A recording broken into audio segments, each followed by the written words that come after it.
যাদের আক্কেল দাঁত এরকম অল্প একটু বের হয়ে উঠে আসছে আর বের হচ্ছে না, তাদের জন্য আজকের ভিডিওটি। না ফেললে কি ভয়ঙ্কর ক্ষতির মুখে আছেন, দেখুন ভিডিওটি।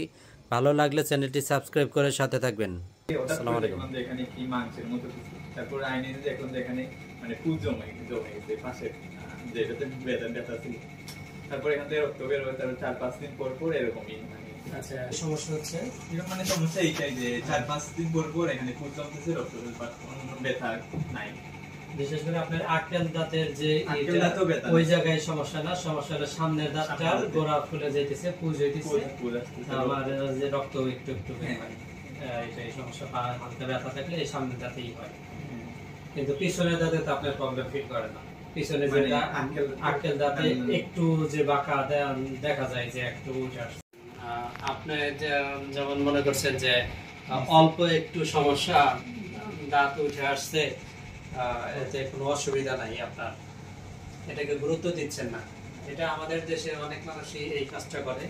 আক্কেল দাঁত বাঁকা হয়ে এখানে দেখা যাচ্ছে যে বাঁকা হয়ে এখানে শুয়ে আছে মনে হচ্ছে, কিন্তু এই দাঁতটা বাঁকা হওয়ার কারণে কি সমস্যা হয়েছে, এই পাশের যে দাঁতটা, এই দাঁতটা কিন্তু আসলে আপনার ফাংশনিং দাঁত না। এই দাঁতটা কিন্তু খাবার খেতে হেল্প করতেছে না, এটা কোনো কাজে আসে না। দাঁতে বের হয়েছে মাত্র এইটুকু অংশ, এইটুকু দেখা যায়, আর বাকি অংশটুকু হাড়টির ভিতরে বা মাড়ির ভিতরে উপরে আছে।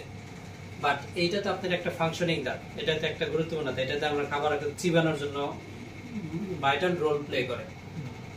কিন্তু প্রবলেমটা হচ্ছে এই দাঁতটা নষ্ট হয়ে গেছে এখন। এই যে কালো দেখতেছেন, এটা হচ্ছে এই দাঁতটা নষ্ট হয়ে গেছে, নষ্ট হওয়ার কারণে। এবং এইটার নিচে, এই দাঁতের নিচে দেখেন এই যে এখানে কালো হয়ে গেছে, মানে হচ্ছে এই দাঁতের নার্ভটা ড্যামেজ হয়ে ইনফেকশন এইখানে হয়ে গেছে। এবং এই যে নার্ভটা ড্যামেজ হইলো এই দাঁতের, এইটার মূল রোলটা প্লে করছে হচ্ছে এই দাঁত। কিভাবে? কারণ হচ্ছে এই দাঁতটা বাঁকা হওয়ার কারণে, এই দাঁতটা স্ট্রেট এবং এই দাঁত বাঁকা হওয়ার কারণে এইখানে দুই দাঁতের মাঝখানে যে গ্যাপটা, এই গ্যাপে যে একটা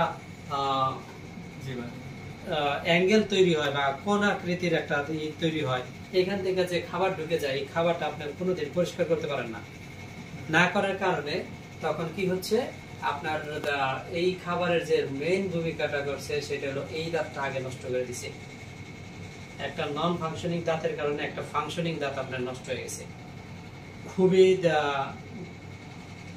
খারাপ একটা সিচুয়েশন হয়ে গেল এখন। মানে যে একটা অপ্রয়োজনীয় দাঁতের জন্য একটা প্রয়োজনীয় দাঁত নষ্ট হয়ে গেল। এটা যদি আপনি আরো আগে 2-3 বছর আগে বা 4-5 বছর আগে, বা দাঁত যখন এটা দেখছেন যে বাঁকা হয়ে উঠে গেছে বা উঠতেছে না, কেন উঠতেছে না পরামর্শ নিতেন বা তখনই যদি ফেলে দিতেন, তাহলে এই দাঁতটা এখন বড় ধরনের কোনো চিকিৎসায় যাওয়ার প্রয়োজন হতো না। এটা এখন বড় যদি রাখতে চান তাহলে রুট ক্যানাল ক্যাপ করা মতো জটিল প্রসিডিউরের মধ্যে দিয়ে যেতে হবে। তো এই জিনিসটা খুবই গুরুত্বপূর্ণ একটা বিষয় ছিল, কিন্তু আমরা অ্যাভয়েড করার কারণে বা আমরা প্রয়োজন মনে করি নাই যে আক্কেল দাঁত কেন ফেলবো, এটা তো আমার অসুবিধা করতেছে না, ফেলবো কেন, এটা মনে করে আমরা রেখে দিয়েছি। ঠিক আছে, যার কারণে আজকে আপনার এই সমস্যাটা হচ্ছে। হ্যাঁ, অলরেডি দেখেন ওই যে নিচে রুটের নিচে কালো হয়ে গেছে, রেডিওলেসেন্সি হয়ে গেছে, মানে হচ্ছে ইনফেক্টেড হয়ে ইনফেকশন হয়ে এটা রুটের নিচে চলে আসছে।